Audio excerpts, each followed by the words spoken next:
Okay.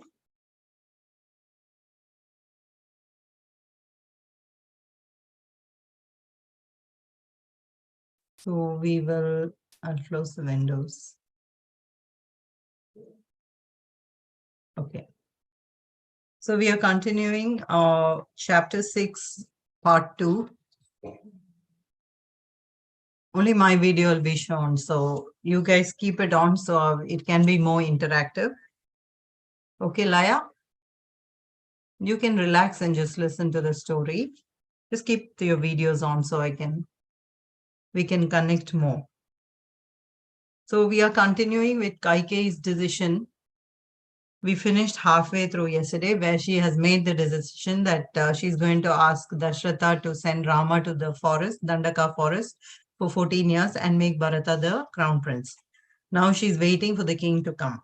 Okay, so Kaikeyi listened to the words of Mantara carefully and she decided to do so as she was told. Alas, the princess had till then been famed for her sweet nature.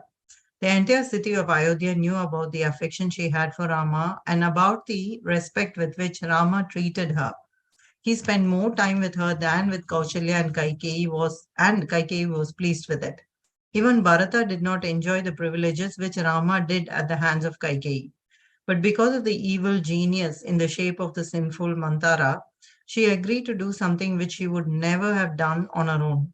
Evil was so disguised that it appeared to be good, and Mantara, who was clever enough to know the workings of the mind of Kaikeyi, took advantage of her weakness and killed the goodness in her. With a glad heart, Kaikeyi spoke to her. She said, "You are my well-wisher and no one has thought of my future as you have. You are a very wise woman and I did not know it till now. But for you, I would never have known the real nature of the king. Mantara, my beautiful Mantara, when my Bharata becomes king, I'll decorate this hump of yours with golden ornaments. I'm very grateful to you." With a smile, Mantara brushed aside all her words and said, "Kaikeyi, this is all in the distant future. At the moment, you must hurry and set about the task ahead of you. Evening is fast approaching, and this is the time when the king comes to you. Prepare yourself before he arrives." Kaikeyi, the proud and beautiful queen of Dashrata, went to the sulking room, and Mantara went with her. She took off her precious jewels, necklaces of pearls, golden bracelets, earrings, and all the many auspicious jewels which a woman wears. She removed her costly silks too and dressed herself in an old soiled silk. She then spoke to Mantara and said, "Mantara, my mind is made up. When Rama goes to the forest, Bharata will rule the kingdom. If I'm not able to achieve this, consider me to be dead. You can rest assured that the king will not be able to make me change my mind with offerings of gold and gems. When Rama leaves for the forest, I will not wear flowers. I will not use perfumes and I will not darken my eyes with collyrium. I promise you, I will succeed in my attempt." Kaikeyi removed all the auspicious jewels, and with the flowers and gems and jewels lying about her, this queen or beautiful queen of Dashata lay on the ground and looked like a Kinnara woman who had lost all her punya and had been flung down to the earth. Chapter 7. So, your thoughts on this chapter, Surya? How I was a bit confused on how Kaikeyi got so easily convinced that that she should banish Ram and make Bharata the king. Yeah. Laya, your thoughts?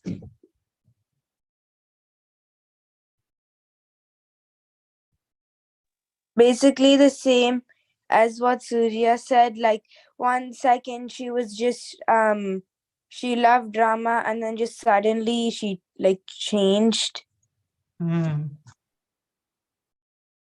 Yes. Okay.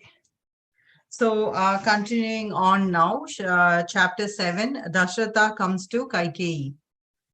The king, in the meantime, had made haste to make the final arrangements for the coronation. When he felt that he had attended to everything, Dashrata assured that Rama's coronation was certain to take place in the morning. hurried to the apartments of Kaikeyi to tell her himself about the morrow, knowing full well that she would be happy. He entered the chambers and looked around and did not see her. Lost as he was in his love for her, the king felt very disappointed that could not see her at once. Even a single moment seemed to him like a year. He looked around again and still he could not find her. This had never happened before. Never once had she failed him. Kaikeyi would always be found at the doorway waiting for her lord, and this was the first time this had happened. The watchman there came to the presence of the king, stood humbly before him, and said, "My lord, the queen is very angry about something, and she has entered the Krodha Griha, the sulking room." Dasharatha was taken aback at the words of the attendant. His mind was in a turmoil, and he hurried to where Kaikeyi was. To his dismay, he saw the queen lying on the ground. Around her lay her jewels and flowers gleaming in the dark like stars in a sky bereft of the moon. The old king looked at his young wife, who was dearer to him than his very life. She looked like a creeper which had been uprooted and had lost its hold on a tree, like a goddess who had been hurled down from the heaven, like a deer caught in a hunter's net, like an elephant hurt by a poison arrow. Dashatha went near her and stroked her with his hands. He spoke to her with a voice full of affection and concern. He said, "I cannot guess what has happened to you. What has upset you? Have you been insulted by anyone? Did anyone hurt you with cruel words? My dearest queen, it pains my eyes to see you lying in the dust on the ground. Maybe you are unwell. Shall I send for the physicians? Has anyone wronged you? Should I punish anyone? Please do not weep. These tears do not become you. Do you desire to send to his death anyone who is innocent? Or do you want me to leave unpunished one who deserves to be punished? If you want me to live, please make haste and tell me what you desire. I cannot live without you and your smiles. You know the wealth of love I have for you. I swear by all the punya I have accumulated to do as you please. Evidently, you want something and you feel shy to ask me. Do not hesitate. First, get up from this floor and then tell me what is worrying you." Reassured that the king would grant her what she desired, Kaikeyi began to talk. "I am not unwell," she said, "nor have been insulted by anyone. I am eager to get something done, and only you'll be able to satisfy my wishes. You told me just now that you would do so. If you swear that you will do what I ask you to do, then only then will I tell you what I want." The poor king, smitten with love for this beautiful woman, smiled a little at her elaborate preface and caressing her head with his hands, he said, "Kaikeyi, you know how much I love you. You mean everything to me. If at all there is someone dearer to me than you, it is Rama, my child. I now swear in the name of Rama that I will grant you anything you ask for. Rama is my very life to me, and I repeat, I do swear by him that you can ask what you want and get it from me. Ask and put an end to my suffering." He paused for a moment and said, "Kaikeyi, if I do not see him for more than a few moments, my life threatens to leave my body. So dear is Rama to me. Can you still doubt my words when I have sworn by him that I will grant you your wish? Do not have doubts about my words. It is a solemn promise." Like a king cobra uncoiling itself, Kaikeyi raised herself from the floor and looked at the king. There was triumph in her glowing eyes since she knew that her desire would be fulfilled. The king had sworn in the name of Rama. She said, "You have promised to grant me my wish. Let Indra and Devas bear witness to your words. Let the moon, sun, the sky, and the planets be my witness. Let the heavens and earth listen to me, this great king who has never once swerved from the path of Dharma, who has never unspoken an untruth, has agreed to give me what I desire." Dashatha was listening to her with a smile on his lips and wonderment because of the words she was using to make sure of his promise. Kaikeyi said, "Listen, my lord, if you will take your mind back several years, you will remember the war between Devas and Asuras when you were asked to fight with Sambara. During that war, there was a time when I saved your life, and in appreciation, you granted me two boons. I had told you that I would ask you for them when I needed something badly. The time has come when I want them. Please be good enough to give me those two boons. If you refuse to grant them after promising to, I'll give up my life. I will now tell you what I desire. Please listen to me very carefully. You have made all the preparations for Rama to be crowned as a Yuvaraja. Let the preparations remain as they are. Only I want Bharata to be crowned instead of Rama. As for the other boon, wearing deerskin and tree bark, Rama should spend 14 years in the Dandaka forest. I want my son Bharata to be crowned, and it is up to you to keep your word and do the needful. I want Rama to be banished today, this very moment. You have been famed the world over for your truthfulness and for your walking in the path of Dharma always. You belong to a line of the kings who well known for their righteousness. Do not disgrace the name of your house by refusing to grant me my boons after promising to give me anything I ask for. Dashatha was too surprised by her words to react at once. He was stunned. Suddenly he realized that what she had said, and he fell down in a faint. He recovered after a while and then said, Am I dreaming? Is this a nightmare? Or am I losing my reason? Is it an incident which happened in my previous birth which I am remembering now? Am I sick, or is this a distortion of my mind which makes me think I heard these words from Kaikeyi? He looked at Kaikeyi and she stood silent as though waiting for an answer from him. He trembled like a deer which is threatened by a tigress. He realized that it was no nightmare but reality which faced him. He was sorely distressed and he could not speak a word. He was like a serpent which had been bound by the chanting of spells and had been rendered immobile. He sighed as though his very life was ebbing away from him and then sat on the ground. He tried to talk but fainted again. Unable to bear the sorrow which had visited him, so he lay for a long time and came to his senses again. Anger now took the place of sorrow, and he spoke to Kaikeyi. What a cruel woman you are. I had not realized what a wicked woman you are until now. You seem to be set on the destruction of my entire house. What have I done that you should punish me thus? What have you against Rama that you wish him to be banished? He did you no wrong. He's ever devoted to you, and he considers you to be as dear to him as Kaushalya. How then can you think ill of him? I brought you to my house as my bride and made you my favorite queen. I did not realize that I had brought a poisonous serpent and foolishly clasped it around in my bosom. My entire world is all praise for the goodness that is Rama. What fault have you found in him that you hate him so? How will I justify my act when I am questioned about Rama's exile? I can live without Kaushalya or Sumitra. I am prepared to give up even my kingdom. But I can never give up Rama. When my eyes light on Rama's face, my heart becomes full of joy, and when he is not with me, I am the most unhappy of all beings. The world may live without the sun, plants may be able to live without water, but I will not be able to live once I'm parted from Rama. Abandon this sinful thought from your mind. If you so desire, I will fall at your feet and ask you to have pity on me. Kaikeyi, tell me, how did this sinful thought come to your mind? Are you trying to test the extent of my love for Bharata by asking me to grant this boon to you? You love Rama as much as I do. Often you have told me, Rama, your eldest son is dear to me and he is my eldest son too.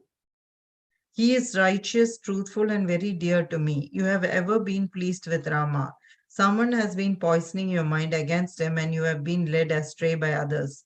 That is why you're torturing me like this. A great blot will taint the name of the Ikshwakus if I agree to your wish.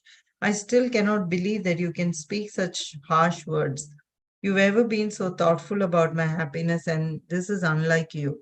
You do not realize the extent of your foolishness in behaving thus. Bharata and Rama are both dear to you. How then can you think of Rama spending 14 years in the forest? There are so many women in my harem, and among all the inmates of this palace, not one has found fault with Rama about anything. He is loved by everyone, he is devoted to truth, and that is why he is dear to the elders. He is a great warrior, and the enemies are afraid of him because of that. He has conquered the minds of the people by his affection and by his generosity. Kaikeyi, think for a moment of Rama and his noble traits: selflessness, ability to control his senses at all times, humility, intelligence, as well as wisdom, above all, pleasing everyone by his behavior. You have known all these, and often have you spoken about them.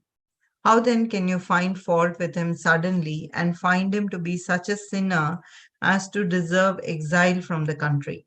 I have never once spoken harshly to my Rama, and now to make you happy, you want me to do him this injustice? How is it possible? What is left for me in this world if Rama goes away from me? Kaikeyi, I have reached the end of my life on this earth. I am old and my mind is sorely distressed by your words. Please have pity on me and change your mind. I'll give you everything I can lay hands on, but grant me this: Rama should never leave me and go away. The king was drowning in the sea of sorrow, and his appeal was piteous. Again and again he appealed to her, beseeched her, but it was all of no avail. She stood firm, and he heard her harsh words. You gave me two boons, and now you're full of regret for having done so? How can you consider yourself to be righteous? When good people hear about this, what will they say? You will have to tell them. This Kaikeyi once saved my life, and pleased with her devotion, I granted her two boons. But I refuse to keep my word because it does not please me to do so. You're an untruthful man. You're born in the line of kings famed for their truthfulness. The great Sibi and the incident of the hawk and the dove are well known for me to talk to talk about them. Alarka, to keep his word, gave away both his eyes to a Brahmin since he had promised to do so. I've been told that the ocean does not break its boundary because of the dharma of the kings who ruled before you. Born in such an illustrious line of kings, you wish to transgress dharma, you wish to abandon truth and righteousness, and after crowning Rama as a Yuvaraja, you wish to be happy with Kaushalya. You're a wicked-minded man, and your mind for king, and your mind follows only the path of adharma.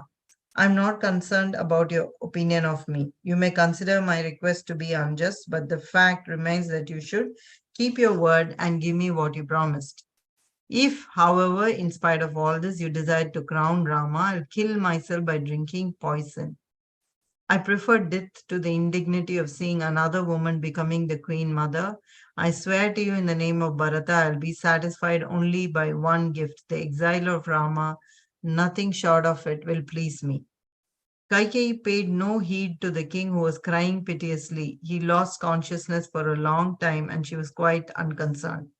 When he woke up, he set his eyes on her, but he spoke nothing. He had been bound by his oath, and he could not find any way of extricating himself from it. He was mumbling to himself as though he were demented, and again he spoke Rama's name. Once again, he spoke to her and said, Kaikeyi, someone has been trying to influence you, and someone has made you behave like this. By nature, you've never been cruel. Some demon seems to have entered into your mind, and you seem to be under its sway. All these years you have been like an innocent child, and this is something uncalled for in you. Why this sudden decision to see Bharata as king and to see Rama banished from my presence? If you wish to save the lives of your husband and the citizens of Ayodhya, please think again and withdraw your request. Save me, my queen.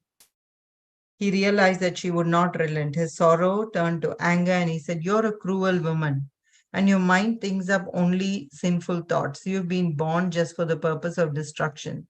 You've been nursing this hatred for Rama and me since ever so long, and I did not know about it. You're only dreaming about the crowning of your son Bharata. He's righteous, and he will never accept the kingdom when Rama has been banished. I know him, but you do not. As for Rama, I know how much he loves me. When I tell him, Rama, go to the forest, he'll not speak a word in protest. How can I bear to see his face after I tell him this? Today, I called him to my presence, and in the midst of everyone, I told him that he should be the Yuvaraja. And now you ask me to speak these harsh words to him, taking back what I promised to give him.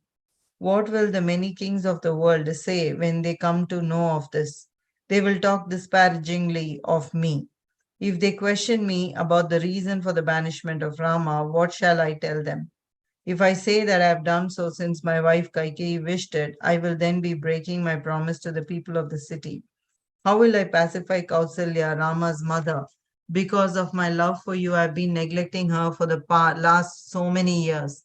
She has been a perfect wife in spite of my indifference to her. Now, when I make her lose her son, she will not be able to bear it. Sumitra will not respect me anymore. As for Sita, the young wife of Rama, how will she react to this act of mine? You will see the death of several of us.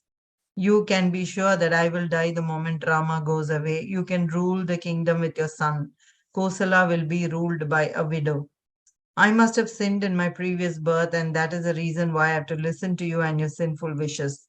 I know what the world will think of me. This king, in his infatuation for a woman, lost all count of dharma and banished his son to the forest for no fault of his. What a foolish man. I wish Rama had not been such a good son. If only he would refuse to obey me, it will be a source of great happiness to me. But Rama is noble. The moment he hears my words, he will say, "It is my duty to obey you all in things. I will do your bidding immediately." I'm dreading the future of my country. I will be gone, and Rama will also be sent away. What you are planning to do with the subjects of this land makes me feel for them. I wish to stress one wish of mine. If, after my death and exile of Rama, your son Bharata accepts the throne, he should not perform my obsequies once I will disown him, since I'll disown him. My Rama, who has never once walked in the streets of the city, will now walk in the dreadful forest. I have never seen him without his golden bracelets and earrings, and he should wear tree bark and deer skin. He has to live on the fruits and roots gathered by his own dear hands in the forest. My mind reels at the thought of my child's plight. It seems to me women as a whole are wicked, ungrateful, selfish, bent only on achieving their objectives and unconcerned about the feelings of others. But I'm wrong. All women should not be condemned thus. I can only say this about Bharata's mother. Can you not realize that I cannot live without Rama?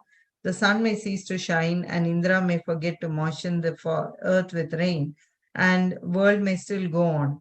But I cannot exist even for a moment without Rama. It is true of the people of Ayodhya also. No one can bear the thought of the exile of Rama. Once again, Kaikeyi, I fall at your feet, Kaikeyi. Will you not relent? Dashrata held out his hands to her and walked towards her. Without touching her feet, the king fell down senseless on the ground. Kaikeyi was adamant, and realizing that it was so, Dashrata lamented his fate. He spoke of the beauty of Rama and his many qualities, and he shuddered to think of the morning when he would have to face separation from him. The sun had set long ago, and the night had advanced. To the king, the night seemed interminably long, and he watched the sky and began to talk disjointedly. May the star studded sky never be brightened by the red light of dawn. I do not want the night to come to an end. Once the sun rises, my son will leave me, or else let the night pass soon. I am not able to bear the company of this sinful woman. Let me go away from here as early as possible. He tried again and again to talk to her out of the promise, and he could not. Finally, with a sign of sheer pain and hopelessness, the king lay down senseless. So passed the terrible night.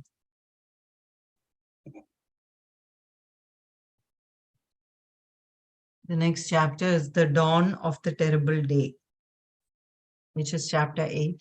We'll do it tomorrow. Share your thoughts. It was kind of funny how when Dashrata went to tell Kaikeyi that he would give her anything. He said how much he loved Rama and how he promised on Rama Mm, that he would grant it, mm, and then it was like really bad again, and then the wish was like really bad for Rama. yeah, That yeah. was kind of sad and kind of funny though. Like how much Dasharatha loved Rama like even more than his other wives. Hmm. He said, take them away, but don't take away Rama. Hmm.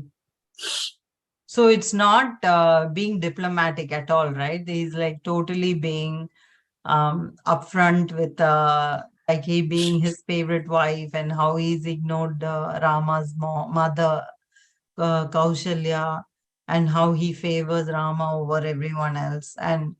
And only because it is written in that way, we are able to understand the true feelings and thoughts and emotions of each person, right? That's what crossed my mind. Yeah, how he didn't really care about anyone else except Kaushalya and Rama Hmm. and his reputation. He didn't say he worried about Kausalya. He's thinking of different angles, right? So he's trying to plead with her. He's angry with her. At the same time, he's bound by his promise. So I thought it was very, very interesting. So tomorrow we'll continue the dawn of the terrible day, which is chapter 8. Tomorrow's Friday. Oh, okay. So it'll be Monday. Let's say our closing prayers. Close your eyes. Let's start. Om.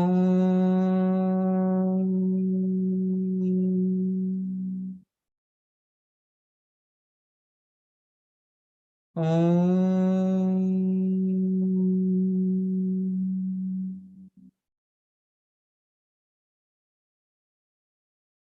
Om.